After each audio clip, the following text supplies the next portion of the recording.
मुझको न चाहती हो, तुम जवानी में भाव बड़ी खाती हो।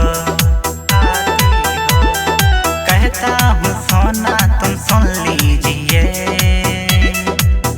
तोरा बाप के बनब हम दामाद, तोहरा बाप के बनब हम दामाद, मुझको चुन लीजिए। तेरे बाप का बनूंगा मैं दामाद, मुझको चुन लीजिए, चुन लीजिए ना, मुझको चुन लीजिए। म्यूजिक बाय रोहित जी।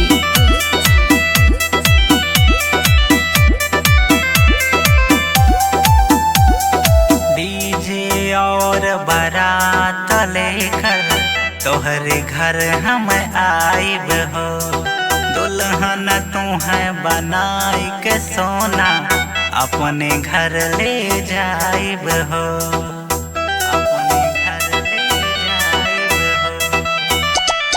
डीजे और बारात लेकर तोहरे घर हम आइब हो, दुल्हन तू है बनाई के सोना अपने घर ले जाइब हो।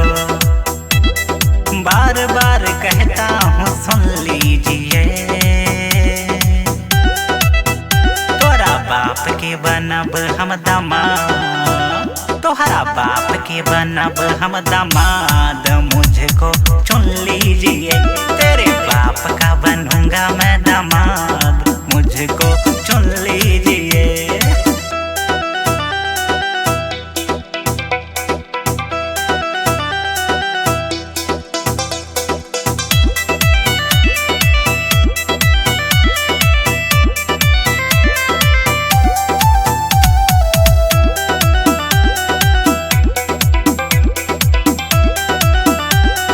राम तेज कुलदीप बाबू बनी है तो हर सजना हो, सज संवर के डोली में चढ़ के आइबू हमारे अंगना हो,